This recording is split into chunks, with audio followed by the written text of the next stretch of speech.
So students, now we are going to discuss fertilization and implantation from the NCERT. Right, NCERT में क्या लिखा हुआ है fertilisation और इम्प्लांटेशन के बारे में वो हम जानने की कोशिश करते हैं. ड्यूरिंग कॉपुलेशन, जो कॉपुलेशन होगा, copulation coitus, semen is released by the penis into the vagina, that is called as the insemination. Right, उसको क्या कहते हैं हम लोग? इंसेमिनेशन कहते हैं. क्या कहते हैं उसको हम लोग? इंसेमिनेशन कहते हैं.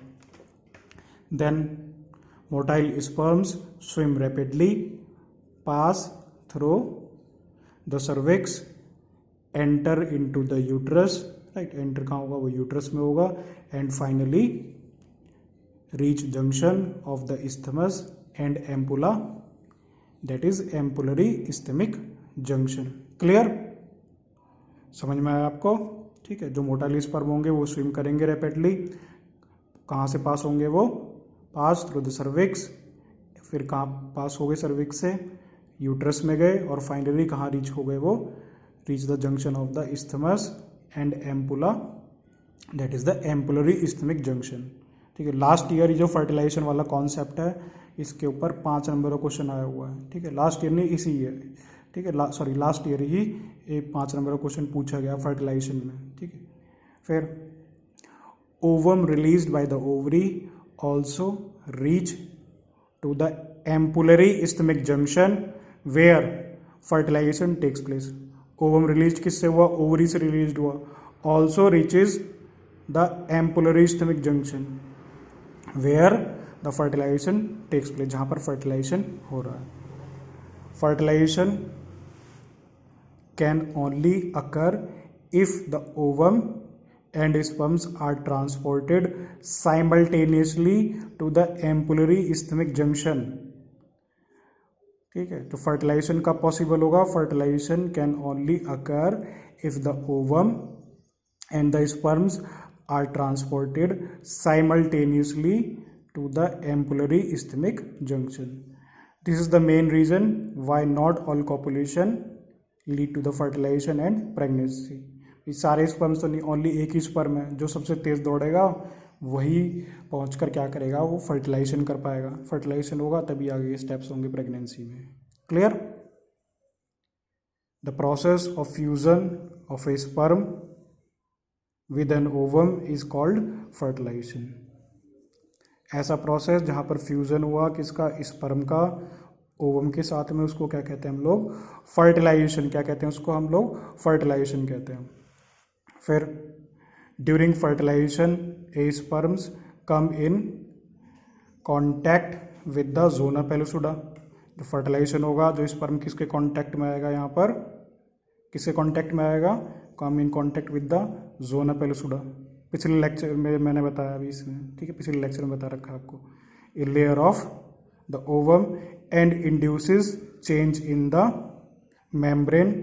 मेम्ब्रेन के अंदर चेंजेस देखने को मिलेंगे ताकि एडिशनल स्पर्म्स की एंट्री ना हो पाए. That blocks the entry of additional sperms. Clear? Fertilization of egg with only one spermatozoa is called monospermy. Fertilization egg का फर्टिलाइजेशन एक स्पर्मेटोजोआ के द्वारा, उसको क्या कहते हैं हम लोग? Monospermy. That is favourable.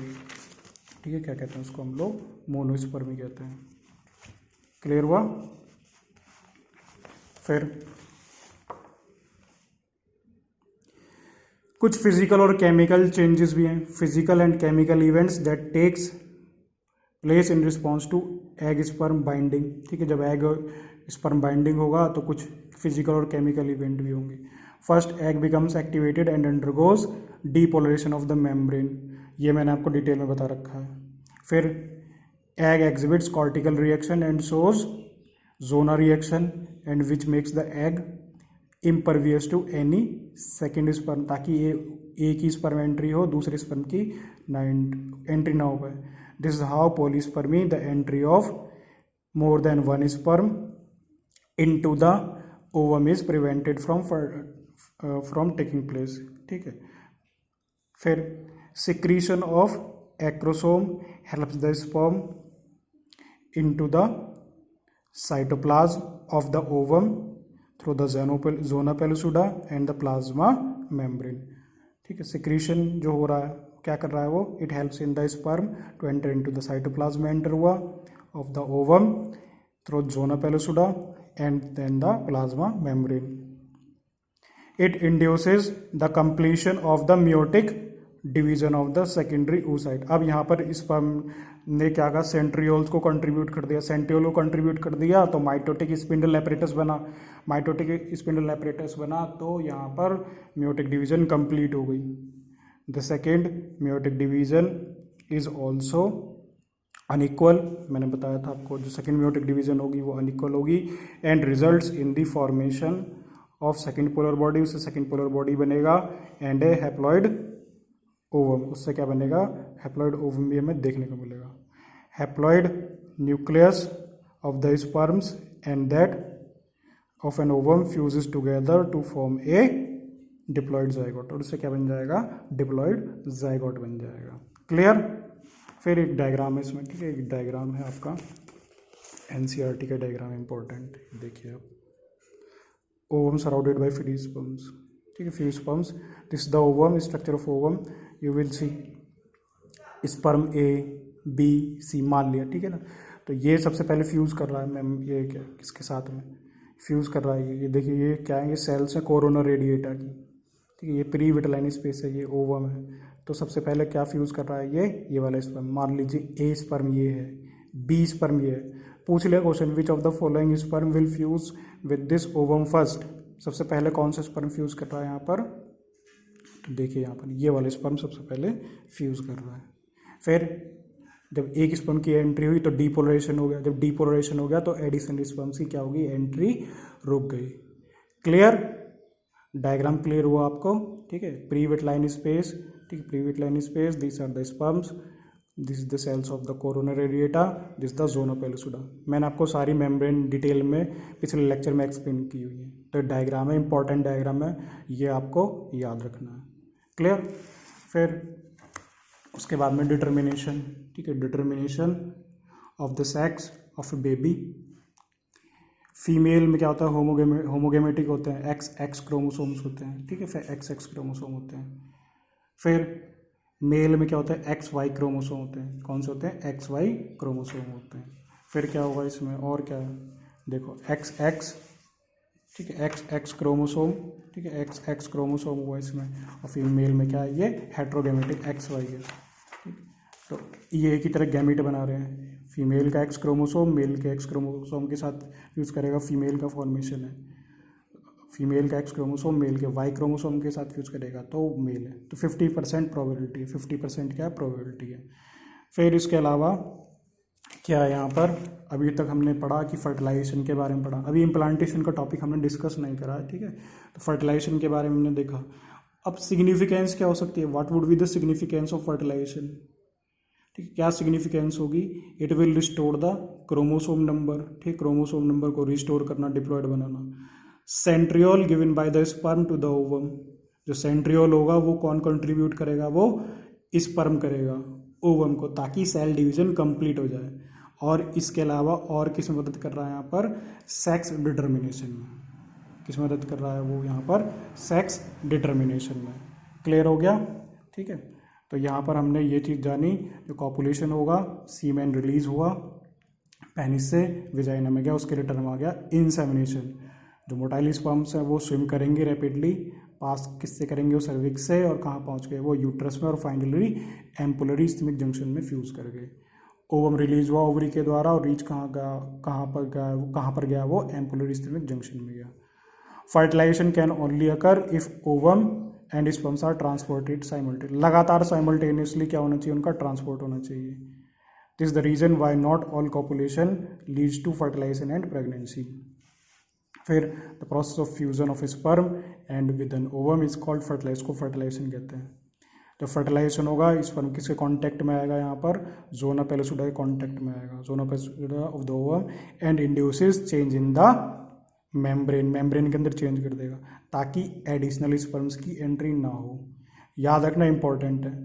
Human beings case में मोनोस्पर्मी होती है। Fertilization of the egg with one spermatozoa is called monospermy. फिर हमने ये कंडीशन भी जान ली थी, कुछ फिजिकल और केमिकल इवेंट्स थे that takes place in response to egg sperm binding. क्या क्या इवेंट थे, है ना, क्या क्या इवेंट थे। पहले स्पर्म एक्टिवेट हुआ, ठीक है, first egg becomes activated and undergoes depolarization of its membrane. फिर उसके बाद कॉर्टिकल रिएक्शन हुई, ठीक है, कॉर्टिकल रिएक्शन हुई ताकि एडिशनल स्पर्म ना हो। इसको क्या कहते हैं हम लोग, this is how polyspermy the entry of more than one sperm into the ovum is prevented from taking place. Secretion of acrosome helps the sperm enter the cytoplasm of the ovum through the zona pellucida and the plasma membrane. Then it induces the completion of the meiotic division of the second oocyte. The second meiotic division is also unequal, second meiotic division unequal होगी, छोटी cell बनेगी बड़ी cell, and results in the formation of second polar body and a haploid ovum, haploid nucleus of the sperms and that of an ovum fuses together to form a diploid zygote. और उससे क्या बन जाएगा, यहाँ पर diploid zygote का formation है। फिर सेक्स डिटर्मिनेशन, ठीक है, सेक्स डिटर्मिनेशन में किस तरीके से मदद कर रहे हैं यहाँ पर, तो जो फीमेल होती है वो होमोगेमेटिक होती है, हमें पता है, फीमेल में एक्स क्रोमोसोम्स हैं और कंट्रीब्यूशन हाफ फीमेल से होता है और हाफ मेल से होता है। मेल क्या है, हेट्रोगेमेटिक। ये जेनेटिक्स में भी हम पढ़ेंगे किस तरीके से डिटर्मिनेशन होगा, हालांकि इस चैप्टर में भी लिखा हुआ है लेकिन फिर भी हम उसमें देखेंगे। तो एक ही तरह गैमेट, ये हेट्रोगेमेट है तो एक एक्स क्रोमोसोम और एक वाई क्रोमोसोम। फिर इसका एक एक्स क्रोमोसोम इसके एक्स क्रोमोसोम के साथ क्या करेगा, फ्यूज़ करेगा तो फीमेल का फॉर्मेशन होगा, फीमेल होगा चाइल्ड, और ये एक्स क्रोमोसोम इसके वाई के साथ फ्यूज़ करेगा तो मेल चाइल्ड का कॉन्ट्रीब्यूशन होगा। फिर मैंने आपको डायग्राम दिखाया था, ठीक है ना, डायग्राम भी दिखाया था मैंने आपको, ठीक, डायग्राम मैंने आपको बताया था। तो डायग्राम में मैंने दिखाया था ये प्री विटलाइन स्पेस, ठीक है, ओवम सराउंडेड बाय स्पर्म्स, ये zona pellucida, ovum, cells of the corona radiata. फिर देखिए ये स्पर्म है ABC, सबसे फास्ट ये वाला स्पर्म इसको फ्यूज कर जाएगा ताकि और एडिशनल स्पर्म्स की एंट्री ना हो। I hope now the topic of fertilization is clear.